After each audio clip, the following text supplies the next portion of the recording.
Hi everyone, I hope you guys are doing great. So guys, आज हम discuss करेंगे north Atlantic Treaty organisation के बारे में, जो कि एक बहुत ही इंपॉर्टेंट टॉपिक है सिक्योरिटी पॉइंट ऑफ व्यू से। अगर हम नॉर्थ अटलांटिक ट्रीटी ऑर्गेनाइजेशन की स्थापना के बारे में देखेंगे तो हम पाएंगे कि इसकी स्थापना 1949 में हो जाती है। इसकी स्थापना जनरली नॉर्थ अटलांटिक ओशन के ईस्ट और वेस्ट कोस्ट पर रहने वाले देशों के बीच में की जाती है। अगर हम नॉर्थ अटलांटिक ओशन के वेस्ट कोस्ट पर रहने वाले देशों की बात करें तो इसमें जनरली यूनाइटेड स्टेट और कनाडा आते हैं।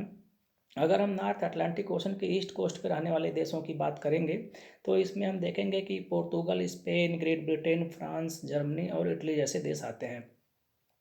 Germany North Atlantic Treaty Organisation का एक तरीके से बहुत ही इम्पोर्टेंट पार्टनर है, जिसने 1955 में नॉर्थ अटलांटिक ट्रीटी ऑर्गेनाइजेशन को ज्वाइन किया था।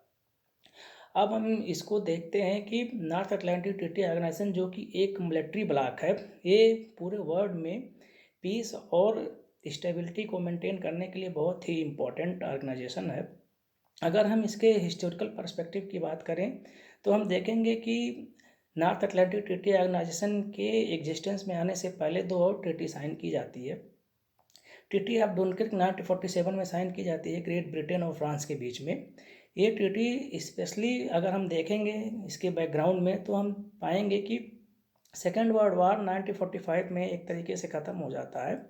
हिरोशिमा और नागासाकी पे यूनाइटेड स्टेट के द्वारा एटॉमिक वेपन गिराया जाता है, जिसके बाद से सेकेंड वर्ल्ड वार ख़त्म हो जाता है। उसके बाद से हम देखेंगे कि यूएसएसआर जो है काफ़ी ज़्यादा मजबूत हो जाता है।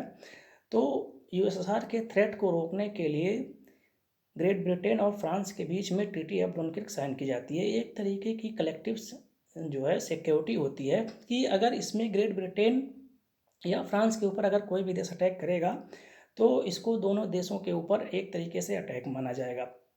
तो एक तरीके से मिलिट्री ब्लॉक की तरह काम कर रहा था।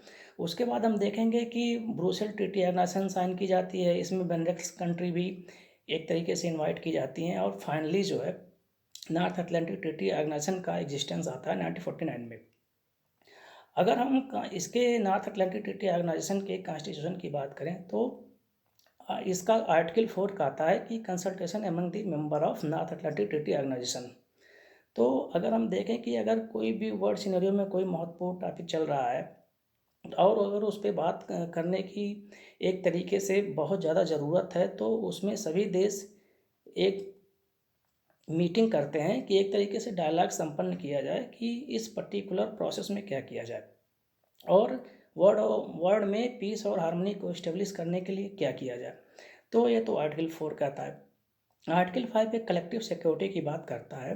वो ये कहता है कि अगर नाटो के जो भी 30 देश हैं, इसका 30वां देश एक तरीके से नॉर्थ मैसेडोनिया है, तो इसमें ये कहा जाता है कि अगर 30 देश में किसी भी देश के ऊपर अटैक होता है तो इसको नॉर्थ अटलांटिक ट्रीटी ऑर्गेनाइजेशन के हर एक मेंबर पे अटैक माना जाएगा और 30 देश उसका एक तरीके से विरोध करेंगे।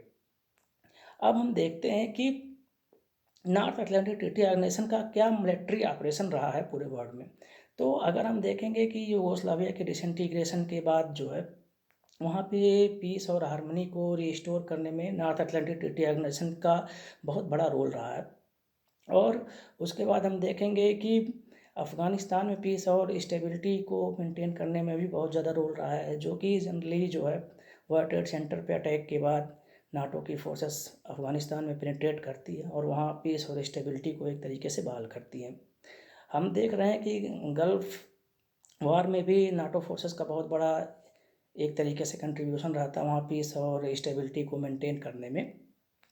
इन सब सारी चीज़ों को के मद्देनज़र हम ये देखते हैं कि नाटो के बहुत सारे ऑपरेशन ऐसे हुए हैं, जैसे इंडियन ओशन में एक तरीके से पायरेसी रोकने के लिए भी नाटो का अभियान चला है। नाटो ने बहुत ज़्यादा एक तरीके से हेल्प भी भेजी है इंडिया को और इंडियन ओशन के सराउंडिंग में रहने वाले देशों को। तो इसका बहुत ज़्यादा ऑपरेशन हुआ है यहाँ पे। और अगर हम देखें कि नाटो में ऐसा क्या है जो इसको बहुत ज़्यादा पावरफुल बनाता है, तो अगर हम पर्सपेक्टिव की बात करें तो हम देखेंगे कि नाटो का कॉन्स्टिट्यूशन ये कहता है कि नाटो में जितने भी देश शामिल हैं वो अपने जीडीपी का 2% नाटो के मिलिट्री बिल्डअप पे खर्च करेंगे। ये 2% भी बहुत ज़्यादा अमाउंट हो जाता है, जो कि नाटो के रिसर्च और डेवलपमेंट में बहुत ज़्यादा काम आता है। और नाटो के टेक्नोलॉजिकल एडवांसमेंट की अगर हम बात करें तो ये वर्ल्ड के अदर रीजन की अपेक्षा बहुत ज़्यादा है। अगर हम देखें कि नाटो के अगेंस्ट में उस समय यूएसएसआर के द्वारा वार्सा पैक्ट की स्थापना की जाती है और पूरा देश जो है एक तरीके से बाइपोलर सिचुएशन में आ जाता है और ये यूनिपोलर वर्ल्ड नहीं रह जाता है।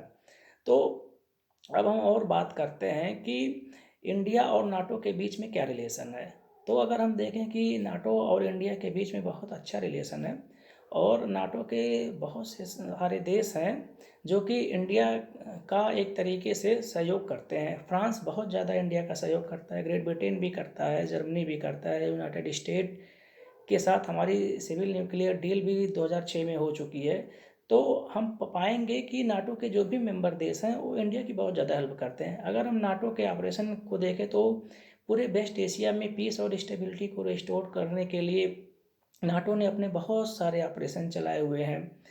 और अगर हम देखें कि सी लेन ऑफ कम्युनिकेशन को भी मेंटेन करने के लिए नाटो फोर्सेस का बहुत ज़्यादा कंट्रीब्यूशन रहा है। तो दोस्तों आज के लिए इतना ही, मिलते हैं आप लोगों से नेक्स्ट वीडियो में, तब तक के लिए बाय बाय।